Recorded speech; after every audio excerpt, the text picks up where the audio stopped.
So today there is a snapper.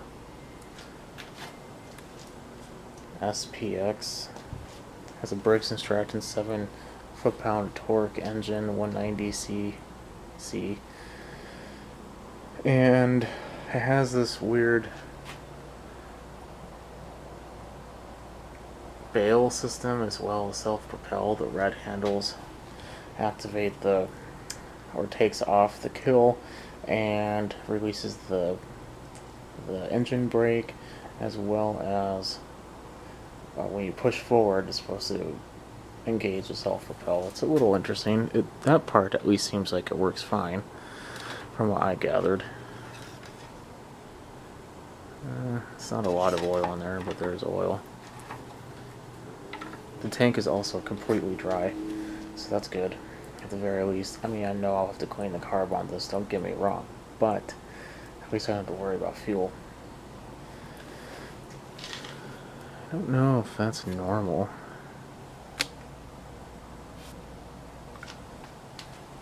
Could be. As far as I know, the cable seemed fine, everything seems fine, with the exception of, I have not heard it ran. The air filter looks like it ran over a poodle and just inhaled everything. And the front wheels do not turn at all, so that's not good. I'm thinking I want to put a little carb cleaner down the throat of the carb and then see if the engine runs. If the engine runs, we can at least get the engine going, and then we'll work on the front wheels. If they don't work, then we will just keep the engine and scrap the rest. I have a feeling they will, though. I mean, they're seized on there, so I can imagine. I mean, because it could be the transmission, but we're going down the wrong rabbit hole. Let me go ahead and get this started. Like I said, it was complete trash in the air filter, so let's give this a spray and see what happens.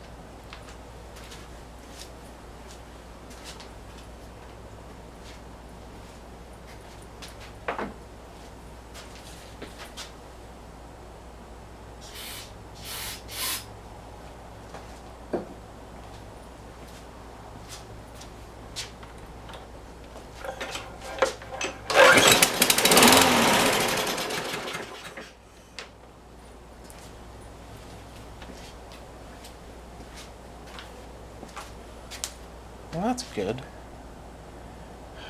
For giggles, let's just put a little gas down there. I know it's dry and I blew it out beforehand hoping I could do this, but let's just see if we have any carb work. 99% sure I will, but we might get lucky. Maybe we could just work on wheels. Let me get some gas and we'll try this out. My reasoning behind not doing that is I'm hoping that it died because the wheels, of course, maybe just evaporated. I don't know. In which case it needs to be cleaned, but it's not leaking, I can tell, at least not when I looked at it before I came over here. Let's give it a pull.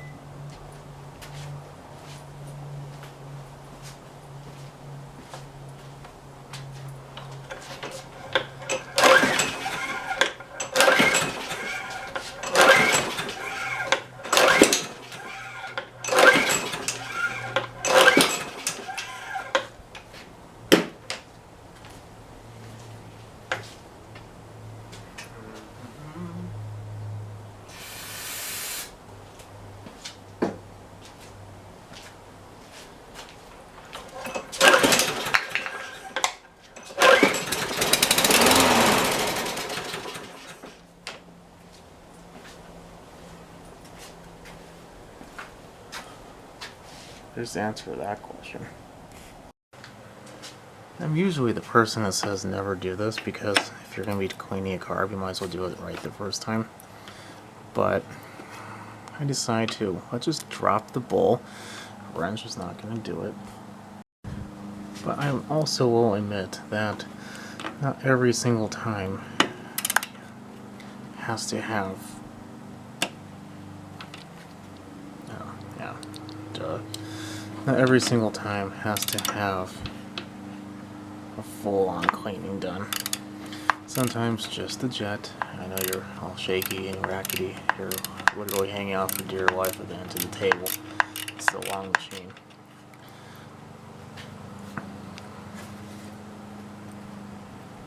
I have the pair of mini vice grips in the, oh man, I smell it, crimped off on the lime.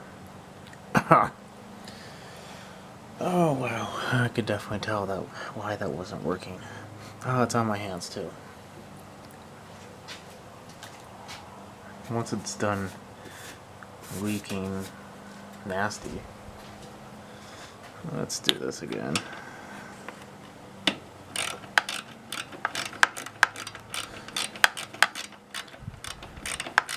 I mean, I see a lot of people online do this, and don't get me wrong, it's probably all you need. Like I said, I'm just not usually a fan of doing this, but since I don't know the condition of the wheels, I'm sure this will work.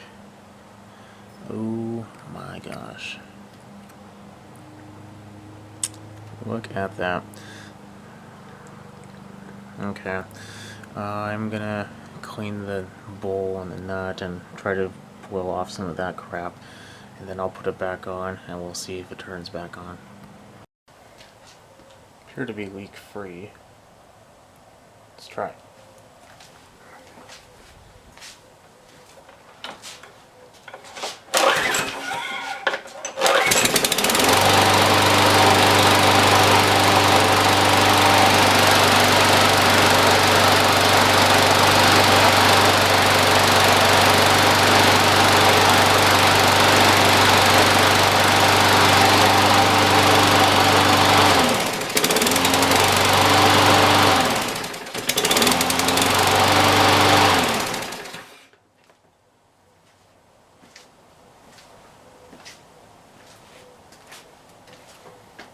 Okay, well, we have a good motor.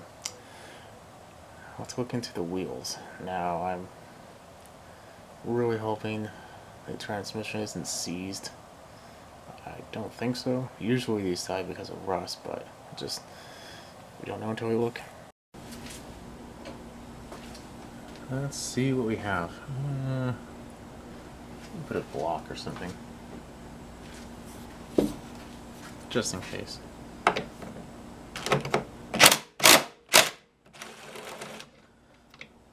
Well, at least that wasn't rusted in place.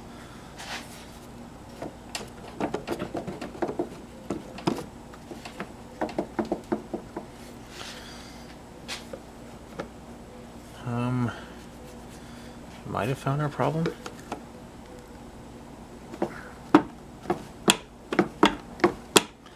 It's just this whole mechanism, like, not wanting to move.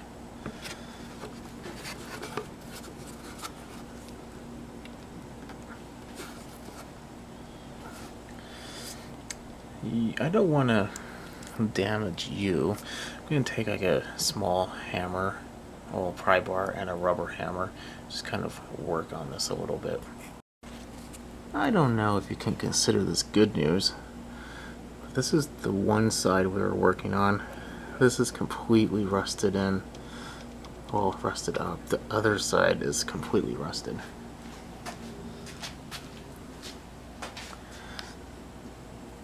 Like that doesn't even want to move. I have a feeling that side is our culprit and this side is well on its way to becoming the same thing.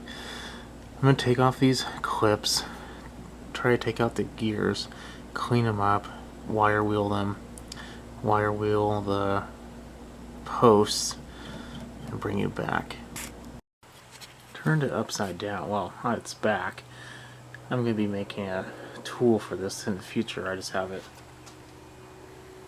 on the end of the bench. But as you can see, in there just packed full of crap. I soaked the gear overnight in some penetrating oil just to try to get it off, and it's coming along, but I decided to put a little extra on there and look on the bottom, and that's what I found. So I'm going to clean that out and see if our mobility is a little easier. Well, good news and bad news here. Good news is I got everything cleaned up. It wasn't 100% perfect, of course, but I wanted to at least try. And I tried to move the gears with my hands. Couldn't do that. I barely can move them with my with like a pair like a pliers. There, that's where I'm thinking of. And at this point, I was kind of looking at it. The other side, this side, I was able to move it a little easier, and I was spinning it, and I noticed the shaft itself was actually bent a little bit where the rusted gear was on the other side. So at this point, I mean, I tried to straighten it out as much as I could, but just going to be risk damaging it even more. So it's more or less straight, and I'm still trying, not working.